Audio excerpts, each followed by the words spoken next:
Kang hun bial kanom lai khan kaushan haute lelpan malmin soma tharau la mal som te kan dong na sa ema in ngai tak le in thalhel takarong kan bol ho lain mishing ramdana kan chhuwa te lo hun ve ta a ti chuan mi kan han chuak ta a lung alengin ka khwa har thin ema chuan lung leng le kho har taka ka om lai chuan he la thu hi aron thleng ta a ka thin lunga ti chuan mi tui kara chuan kan ziak chuak ve ta a ti chu he la thu ron pian chhuwa dan toite ka han soi du chu ni a angai thatu te zong songpo lalpan ale tam takin mal som theu cheu ro se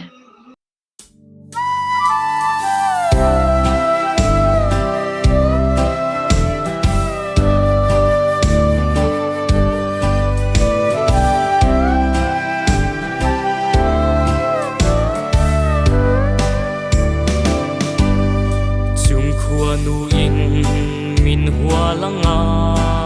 kan la in tung le nge yang nga beram no la sa mangai thil thon in pe in vo bi chi bai kan la in buk le nge yang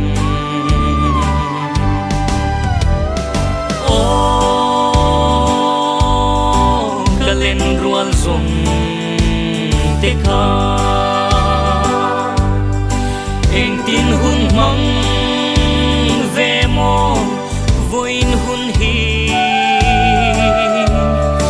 ke zong lal ram ngai le in zun ngai ka bang thei lo lal pa min shuai zelang che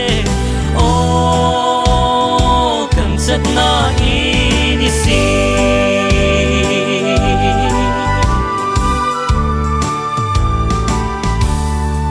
in damem in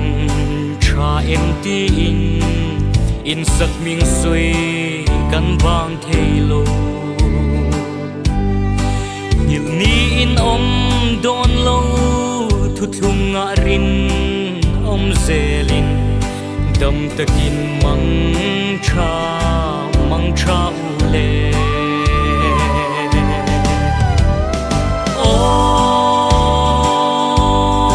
kalen rual zum te kha eng tin hun mang ve mo voin hun hi ke zum lal ram ngai le in zun ngai ka bang thei lo lal pa min shuai zelang che o kan zat na ini si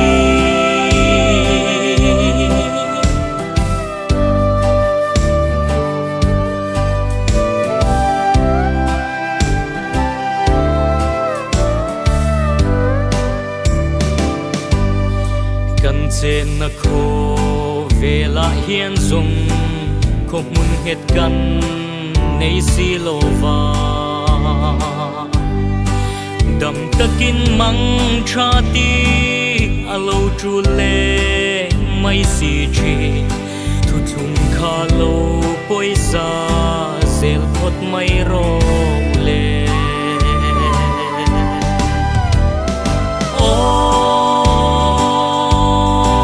kalen rual zum te kha eng tin hun mang ve mo voin hun hi ke zong lal ram ngai le in zun ngai ka bang thei lo lal pa min shuai zelang che kan zat na ini si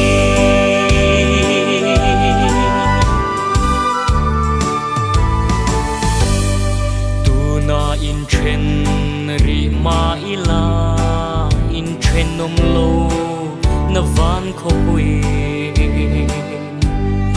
tua lai kan khen hun chuan mit tui tla ka hu toang avan nuam do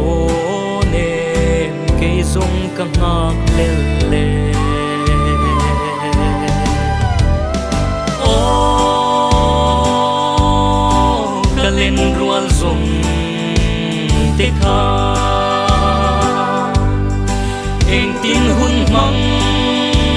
ve mo voin hun hi ke zong lan ram ngai le in zun ngai ka